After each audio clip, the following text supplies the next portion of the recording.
everybody we have one empty seat here. If you have an empty seat, raise your hand if there's one near you. It's my seat. Okay, never mind. Scoot in as much as you can towards the front. Thank you for coming. We're going to ask everybody to speak for just 5 minutes. We're going to be very strict because we have 7 incredible speakers here. I want to introduce David Swanson, who besides being an amazing anti-war activist, assembles microphones as you're using them.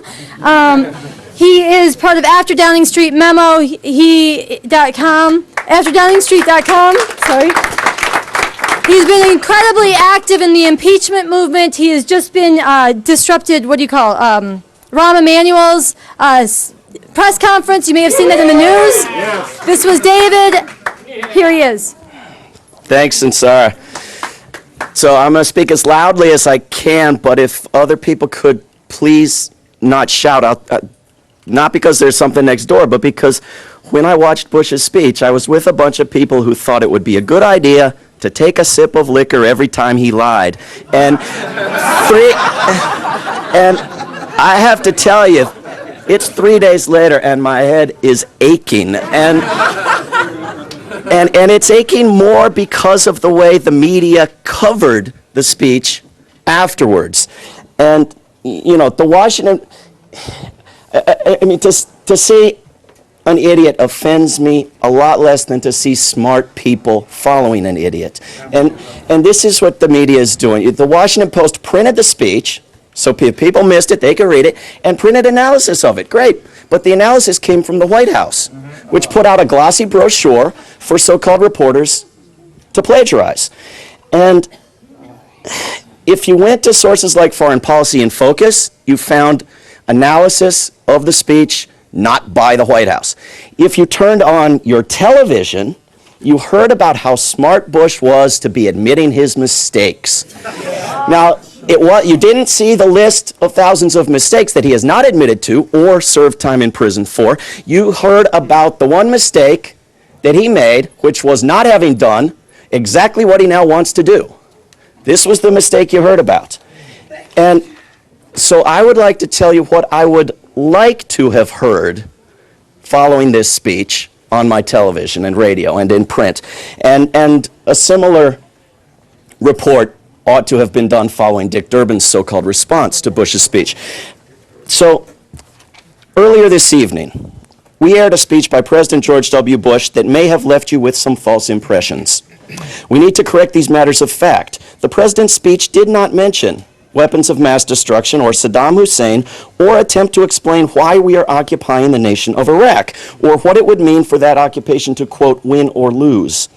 This may have left you with the impression that no justification is needed to forcibly occupy someone else's country and slaughter an estimated 650,000 people.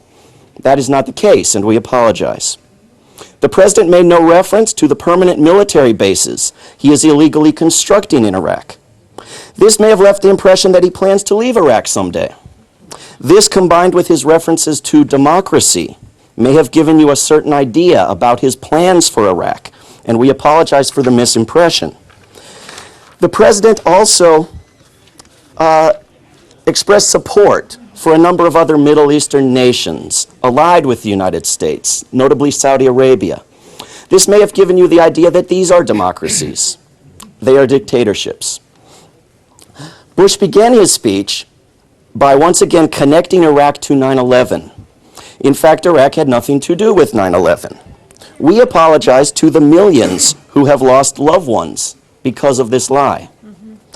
When Bush said that al-Qaeda was, quote, still active in Iraq, he failed to mention that al-Qaeda had become active in response to his invasion and occupation of Iraq.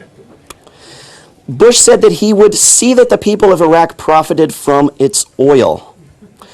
This statement bears no relationship to actual U.S. policy, and Bush has no legal right to decide what happens to another nation's resources. Bush suggested that most Iraqis want the occupation to continue. This is not true. Bush suggested that occupying Iraq was making Americans safer. His own intelligence analysts disagree. Bush implied that he can escalate wars at his own discretion. In fact, Congress can prevent him from doing so if it so chooses. Of course, Bush has escalated this war in the past. And we haven't reported on that as such because he didn't make a big deal of it. The reason he's making a big deal of it this time was not addressed in his speech. But what was new in his speech was a threat to Iran and Syria. Bush claimed Iran was providing material support to Iraqi resistors, the people he refers to as insurgents. There is no evidence of this. Bush said he was sending ships and missile defense systems to the region. These steps have no clear connection to Iraq and may be seen as part of a threat to Iran. Bush said not one word about all of the Iraqi blood he has spilled. Here is video of many of the families killed in this war. Following the video. Americans can support or oppose this war by contacting their members of Congress, and there will be a march in opposition to this war on January 27th in Washington, D.C. End of broadcast. Get out in the streets.